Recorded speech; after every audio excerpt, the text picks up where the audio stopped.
People are always obsessed with how to make more money, but it doesn't matter how much money you make if you don't learn how to save and build a foundation that you can build anything you want on, right? If you don't have that good foundation, whatever you build on top is going to fall down. If you start with the good foundation and then you make more money, you can build whatever life you want on top of that. So on this episode of the Artful Dollar, I'm going to give you the strongest financial foot forward for 2026. This applies to tattooers, but really this applies to any self-employed person. After 13 years of tattooing, I actually became a licensed financial advisor, and I worked at a wealth management firm managing retirement accounts. I was very passionate about financial education and investing and setting yourself up for the future. I no longer work as a financial advisor. I do financial coaching, I do marketing and business education, but this is going to be exactly what I did to set myself up to deal with taxes easily, to get on track for retirement. All those things really intimidated me.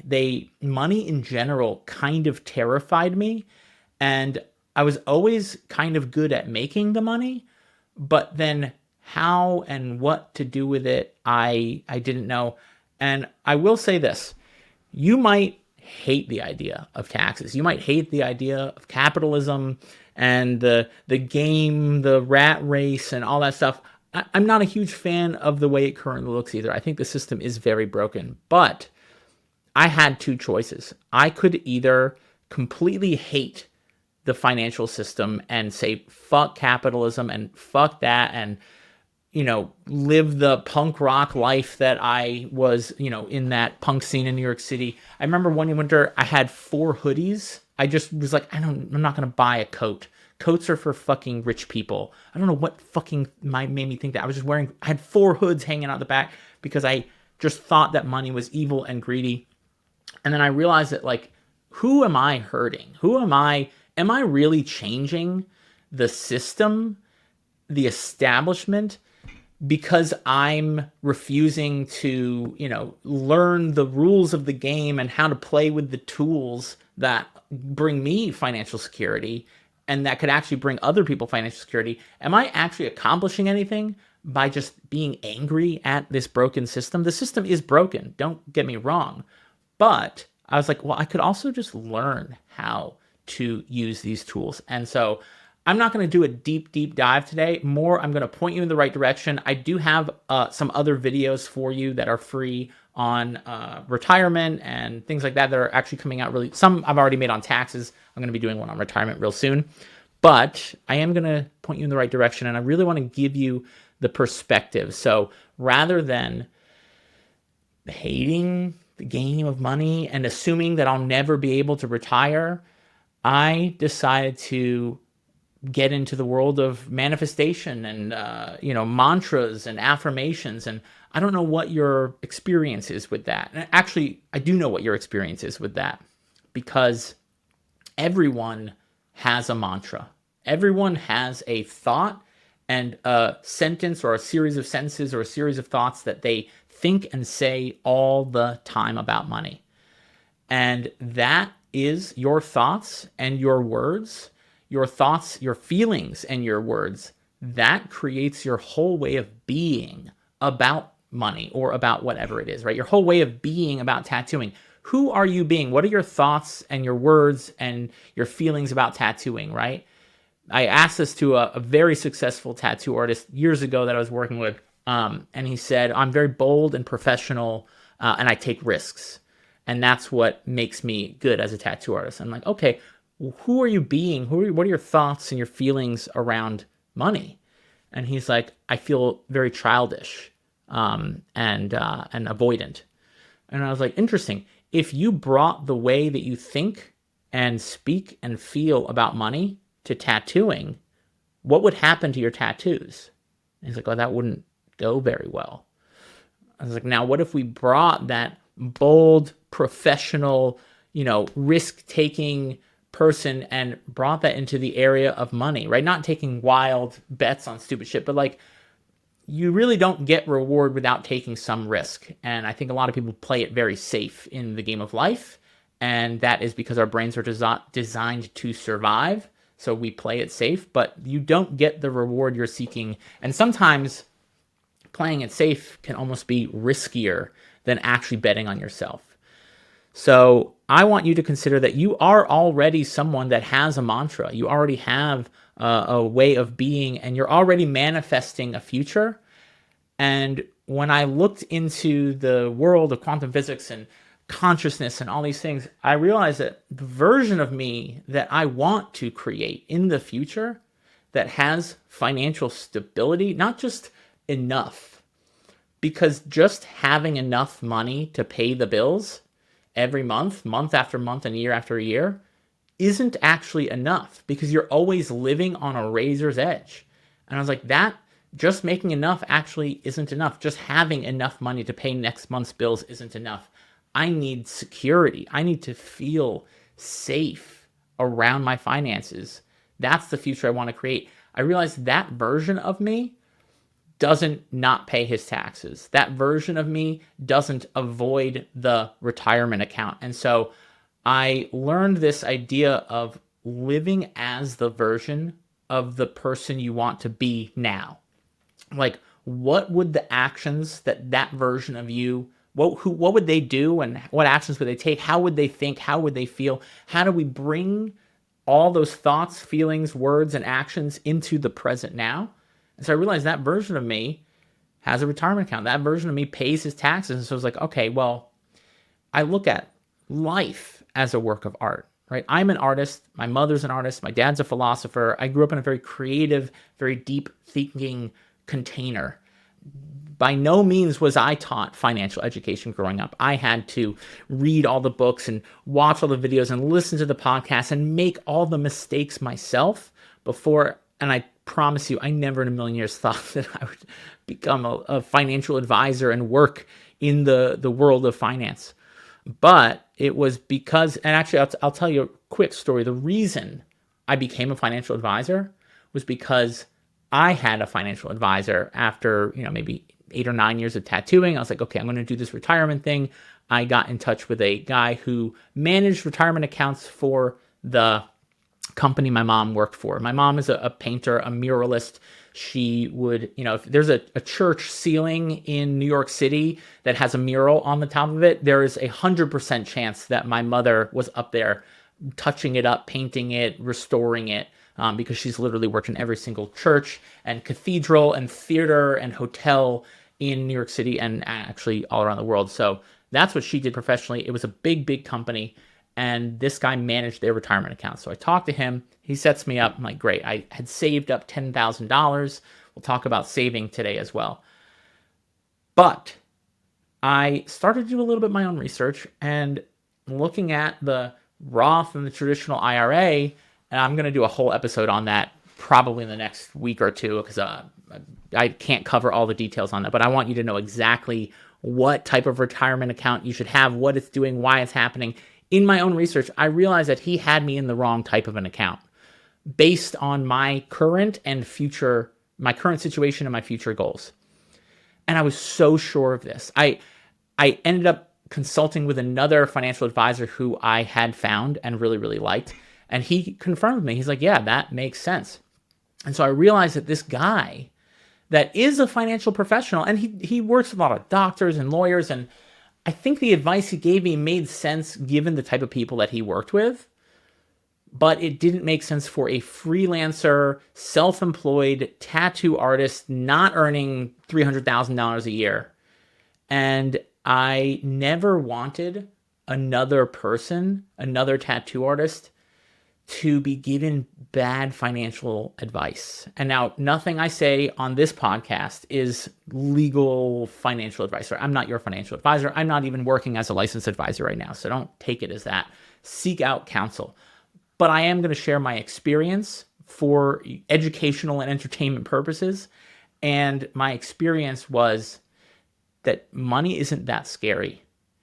It's the ideas that I bring to money. It's the concepts, it's the thoughts and the words that I use and the company I surround myself with that has created this idea of money that is scary, because all money is an idea. It's not a real thing. Someone sometime had an idea about money and say, oh, well, I have chickens and you have hay, but I don't need your hay, but you want my chickens and I don't want to take your hay. And so why don't you give me this? And later on, when I do need hay, I'll trade you these shells for that. And boom, this idea called money was created. And it's almost like a game of telephone that evolved over millennia, well, not millennia, but yeah, I mean, thousands of years, sure. It is a game of telephone, and the ideas about money kept shifting and changing and evolving and growing and expanding over time. And if you notice, you could talk to 100 different people and say, what is money? Like if money was a person sitting across the table from you, how would you describe that person? And you're going to get a different answer for all these different people. So money is a totally different thing depending on the ideas that someone has around it, the thoughts and the feelings that they have around it. So just my own journey started with exploring my own thoughts and feelings around money and questioning them, questioning everything, questioning, does this serve me? If I want to retire one day, if I want to own a house, if I want to have a business that is successful and doesn't struggle every single month just to fucking break even, then is this relationship with money going to get me there? And if it's not, I need to destroy all of my old beliefs around money because they're not true. None of my current beliefs around money are true either.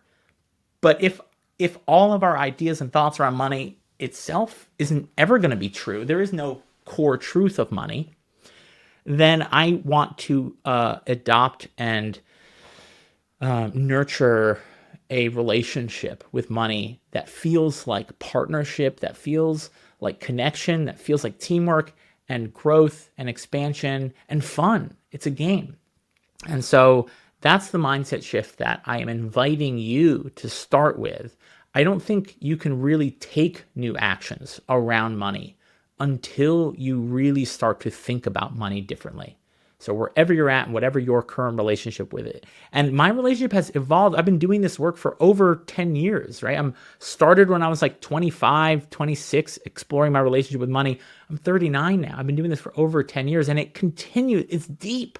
There are layers. It's like an onion. And you keep pulling back. I'm never done. I'm a student. I'm not a master.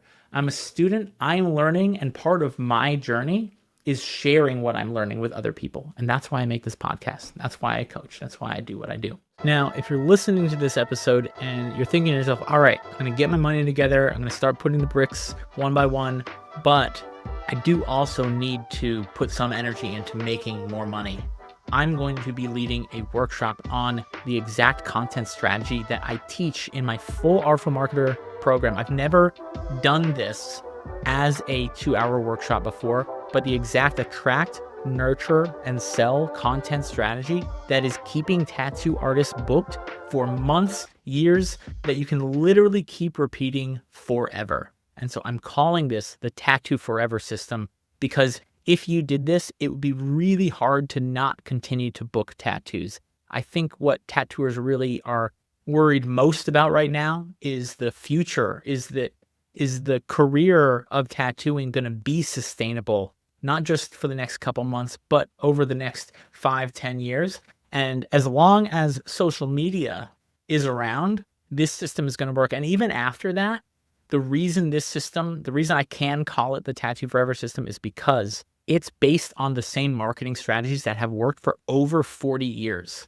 The attract new followers, new attention, new clients, new people to my area, the nurture and build trust with those people before they ever buy from me, and the offer, hey, this is what I'm looking to do. I'm going to offer it in this way that when I speak to the people that I've attracted and I've gotten them to trust and like me, now they're excited about working with me. But if you just keep posting pictures of tattoos, the likelihood of attracting, nurturing, and selling anyone is very, very low. And so that's what I'm going to give you, plus a whole bunch of bonuses that will help you book tattoos and charge what you're worth and really build a business that thrives now and for the rest of your career.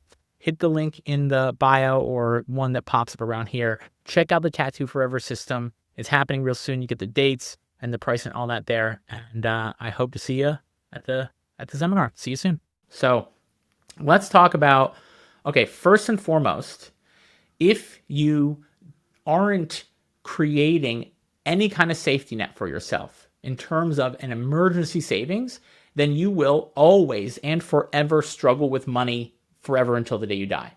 So the taxes and the retirement and all that stuff, I can't even really begin to focus on that until I build some kind of emergency savings. Now, if you're paying off debt, and I've been in debt and had to deal with debt, and I periodically use debt in my business, having a relationship with debt where I'm not scared of it, I can pay it off, I can use it wisely, not to buy a fucking couch or some bullshit I don't need, but to leverage it and to grow money by leveraging debt. That's a very advanced relationship with debt. But in the beginning, I was just terrified of even looking at debt. So I had to face my debt and face the fact that I need to put some of my money away. And if I don't do this, I'll keep digging a hole for the rest of my life. And so I needed to fill the hole, and I needed to build a foundation. And that's kind of how I looked at it. Fill the hole, build the foundation. To do that, there was no way that I was going to do that if I wasn't putting aside at least 10% of the money I earned to pay off debt and 10% into some kind of emergency savings. And I did these together, and I would recommend that you do them together, because if I just pay off the debt and I don't build even $1,000 emergency savings, then I will continue to fill the hole and dig in the hole and fill the hole and dig in the hole. So it's like a caloric deficit. If you want to lose weight, you need to burn more calories than you take in. If you want to save money, you need to spend less money than you make, right? Think of Dave Ramsey, right? Some people like him, some people hate him, whatever. The guy has very solid tools, and he's been saying the same thing for 30 fucking plus years, which is spend less money than you make. It sounds so simple and so obvious, and yet so many people, almost everyone, struggles to do that. And so I knew I can't save $1,000 if I can't save $1, if I can't save $10, if I can't save $100. I had to change my relationship with savings. Like, the idea of saving money just felt like putting money somewhere so that it can be spent later. I couldn't think of it that way anymore. I needed to think of it as I'm never, ever going to spend this money ever, no matter what. And what it is buying every dollar I put into my savings account.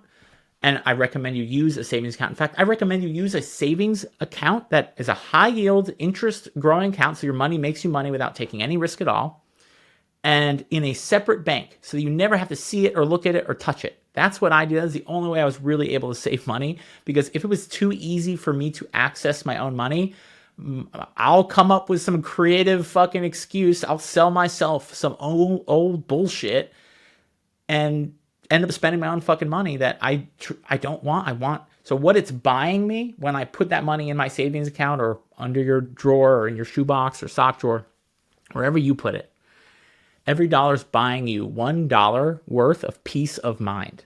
And I had to keep telling myself that I'm buying peace of mind. I'm paying down debt. I'm saving. I'm buying peace of mind. 10% always go to savings, 10%. And really, ideally, 20% goes to debt because of the growth. You want to pay it off faster than you're even saving money. But just, again, even just building a small practice of putting 5% into savings, 5% towards debt. And if you lowered your debt, little by little, chunk by chunk, and you increase the savings over and over again, you will build the foundation that you can then focus on the long-term goals. And so this is how I approached money. I knew that I can't run a business if I don't pay my taxes, and I stressed out about tax time. And I actually have a free resource if you want a little lesson on taxes. I'll drop it in the captions below. I have a tax cheat sheet and I have a expense category sheet. Yeah, you can click on that and just get all that stuff for free. But I needed to build a different way of dealing with taxes. So I felt like I'm not good with numbers. I'm bad with numbers. I'm disorganized. I'm kind of a fucking dumpster fire when it comes to like organization and scheduling, all that stuff. That's why I'm so obsessed with systems and putting systems in place like scheduling software and bookkeeping software that help me not be a total fucking shit show. And so I was like, well, what if and I think this is one of the most valuable perspectives that I shifted in looking at money was, What if learning to do bookkeeping, which is the art of tracking expenses and income and creating a profit loss statement, because that P&L statement is the thing that you need in order to actually do your fucking taxes. What if learning to do that, like I said, in art, what if it's part of tattooing? What if it's as important as learning how to draw and tune my machines? And back when we were using coil machines, no one tunes their fucking machines anymore. What if tuning my taxes was as important as keeping my machine in tune? And when I approached it like that, I realized, one, I'll get good at it. And so then it won't be as hard. It won't be as stressful. I won't keep putting it off and then getting through this mind-numbing weeks and slightly stressing about it over January, February, March, and April when it's due. All that time, 4 months of the year, a quarter of the year, I'm going to stress about doing the taxes. What if I just fucking figured it out and didn't have to fucking stress about it? That's 4 months. That's a quarter of the year. Every 4 years, that's a whole year's worth of time that I don't have to stress about that. And I can take that energy that I was worrying about taxes, I can put that into my art.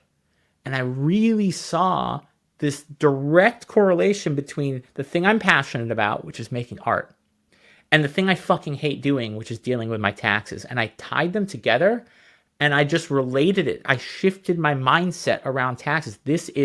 I'm going to get good at this. And I did. And I actually enjoy it. Like, I love looking at my profit loss statement and my numbers and saying, okay, this expense, well, we're spending a lot on advertising and, but our return was this. So in fact, we should double that, or we should pull back on that, or I'm spending too much on the decor of my studio and I realized I need to be putting more money into savings. And you really see the story of your business when you understand bookkeeping. And I know there are some really great services out there that will do bookkeeping for you, and I don't hate on that at all. But I will say, as an entrepreneur, not just an artist, I'm an artist and an entrepreneur. I'm an entrepreneur. It's kind of a corny term, but I like it.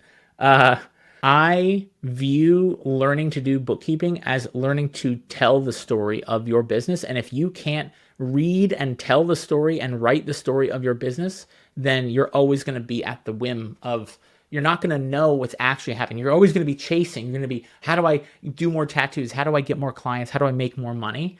But I don't actually understand the story or why I'm doing this. And you might actually be able to work less and make more if you actually understood how to read the book of your business. So I recommend that before you hire a bookkeeper, and I have a bookkeeper now, but for 8 years running my own studio, I did my own bookkeeping. Although I didn't like it, I learned to love it because I tied it to the thing that I was passionate about, and it gave me this confidence around taxes in my business that I would have never had if I didn't put in that time. And for me, I'm ultimately after freedom, liberation, self-expression. That's what I want out of life, out of my life. I don't know what you want out of your life. I want freedom. I want self-expression.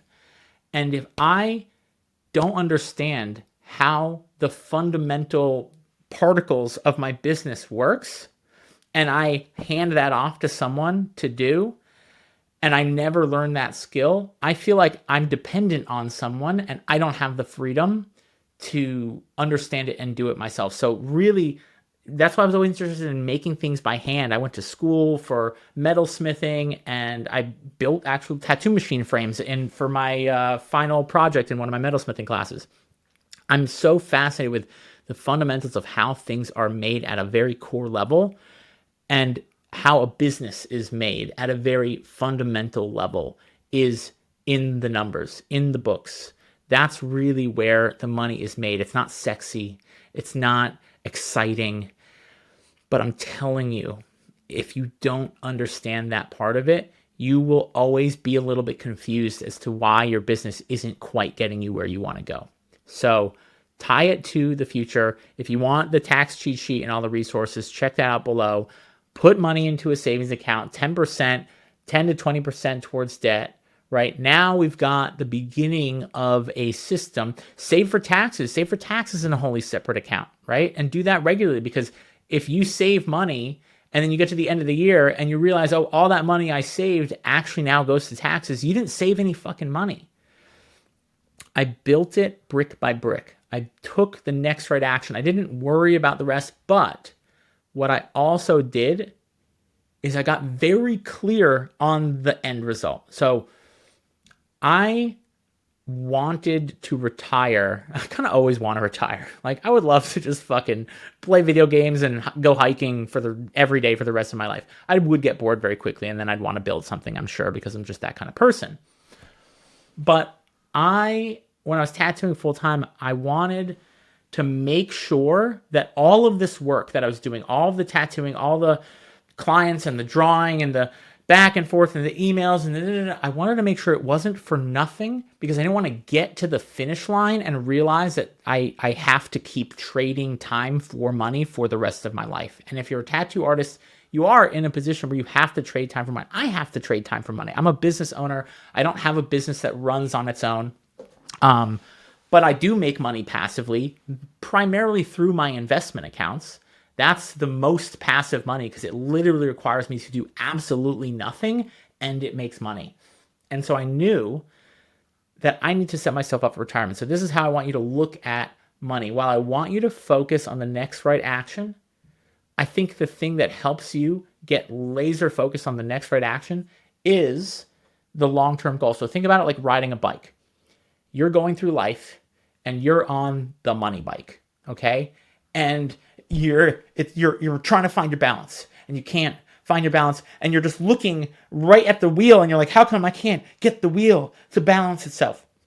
But if you bring your vision up and you look 30 feet ahead of you, the bike balances itself.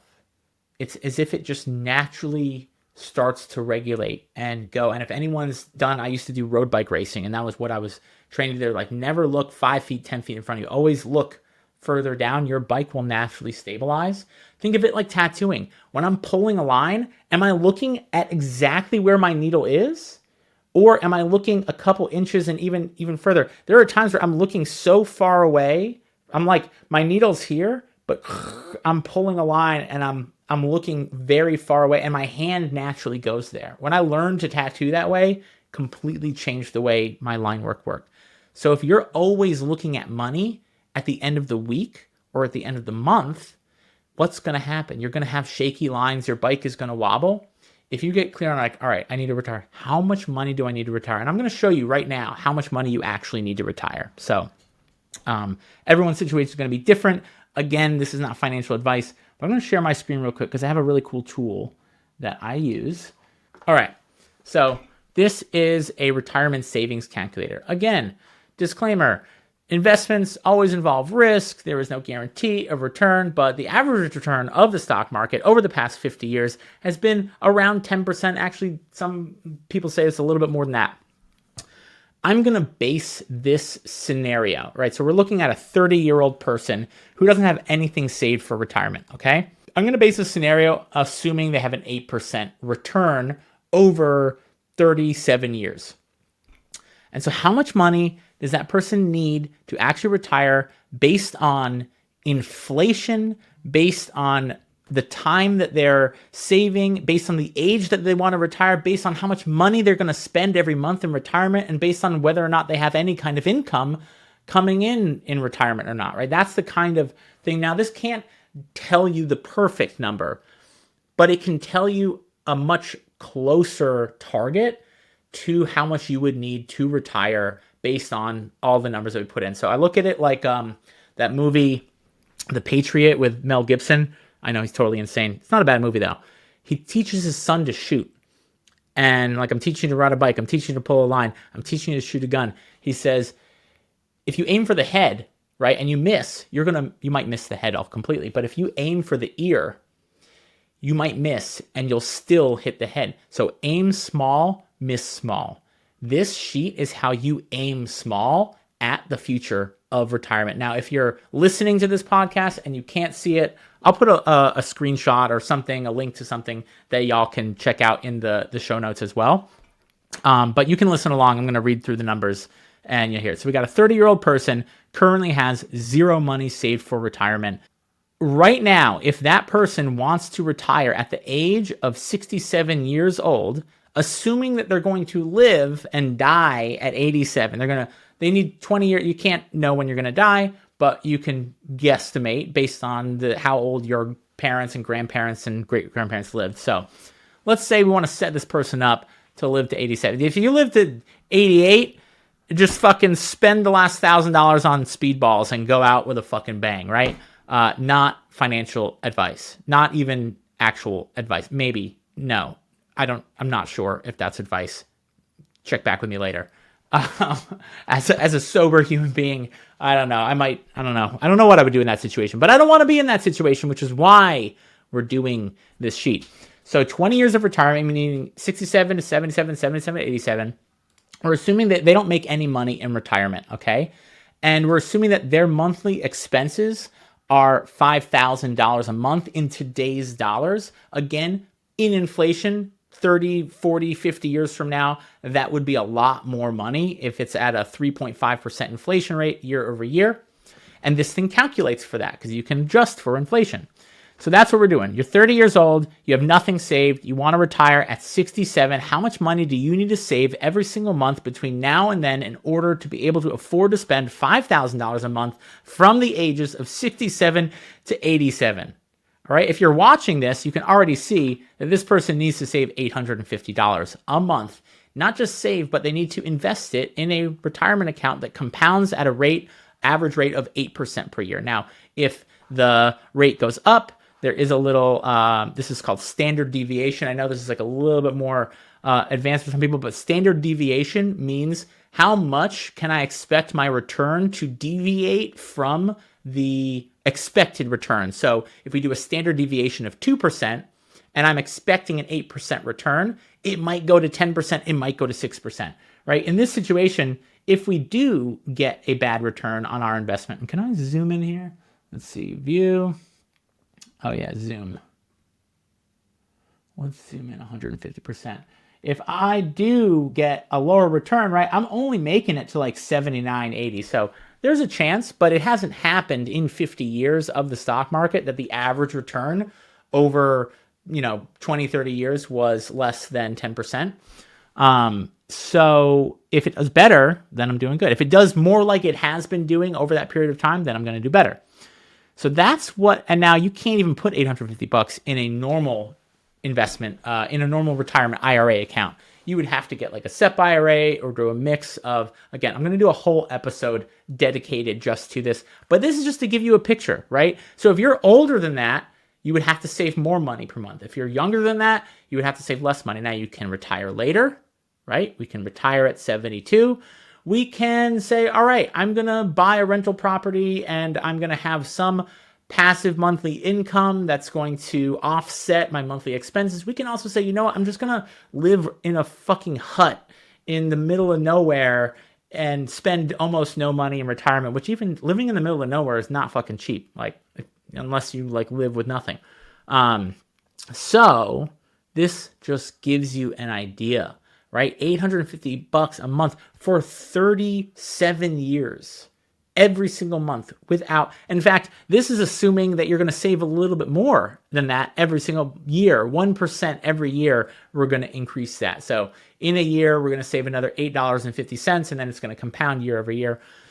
That's what it takes to retire. And when I looked at that, when I looked at far away down the pipeline, and I said to myself, I don't want to trade time for money for the rest of my life. I don't know how I'm going to save the amount of money I need in order to hit retirement, but I'm going to fucking do my best, because at the very worst, right, if I start saving, and let's say I don't hit my retirement goals, let's say I get to age 67 and I have half the amount of money that I needed to retire, right? First of all, I could push off retirement. Second of all, I could just offset my income for the next 20 plus years and not need to work as hard and pull from my retirement account and also make some money. So every dollar you save makes your future, especially if you save for retirement, but every dollar you save and every dollar you invest makes the future of your life easier.